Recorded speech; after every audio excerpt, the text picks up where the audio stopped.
Sivaya Nama Tiruchitrambalam. Welcome back to our discussion on Thiruppaatu.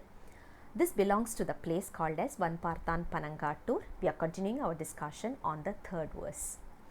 Thannaar madhi soodi polum meniku ennaar malar kondu isainthu adiyaargal pannaar paadal araadha padiranthan Panangatoor aanaaya piraanai pesaathaar pechchenney. Thiruchitrambalam. Beautiful verse. In this he says, if you want to speak something, please talk only about Lord Shiva. Without that, whatever we are going to talk about is waste. Whatever we are talking about is a waste. So he says, the moment you talk about speaking about someone, speaking about something, it must be relating to Lord Shiva. Let's look at this verse. He's using a beautiful contradiction here. He says, Lord Shiva is the one who's wearing a very cool moon crescent on his forehead, and at the same time he is in the form of a fire. So cool as well as fire, contradicting, right? So that's the beauty of Lord Shiva anyways, right? All the contradictions is with him. And he is surrounded with devotees, and the devotees are, if you look at it, their soul is towards Lord Shiva. They have totally surrendered, and because of that their mind is always filled with Lord Shiva.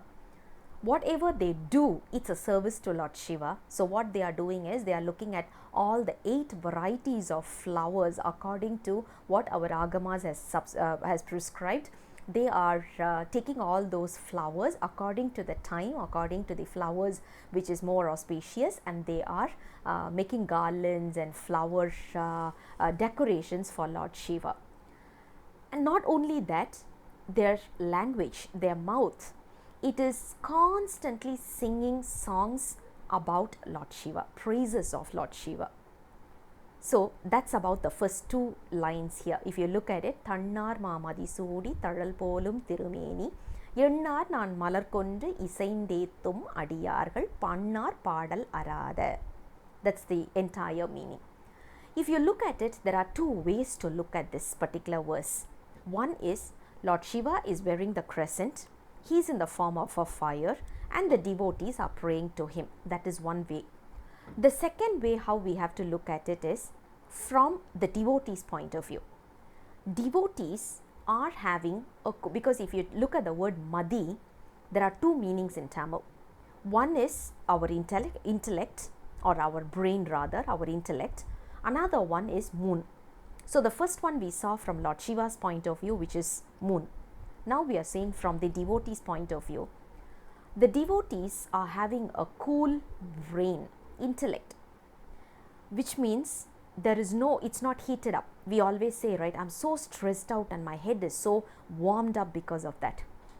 No stress, because we are not thinking about, the devotees are not thinking about doing any kind of a sabo to the entire universe or to our fellow living beings.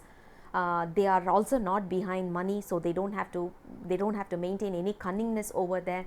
They don't have to maintain any fraudulence over there, because they have totally surrendered themselves, and because of that their brain is cool, and they are worshipping Annaamalayar with the flowers, the 8 flowers, and they are constantly singing. This is another way of looking at this particular verse. Anyways, if you look at both, it gives meaning in the appropriate sense. And then he says, Lord Shiva is staying in the place, residing in the place called as Panangatoor, and he's residing as an Ardhanarishwara in the form of a male and a female. So you can't say that he's a male or he's a female, he's neither of it. So he's in the form of Ardhanarishwara, and When you want to sing praises, when you want to talk about someone, please do talk about him. Without talking about him, whatever we speak is of waste. So it's of no use. We are not going to gain anything if we are going to talk about anything other than Lord Shiva. That is what verse number 3 reinstates again. I'll come back again with the next verse very soon. Until then, Sivaya Nama Tiruchitrambalam.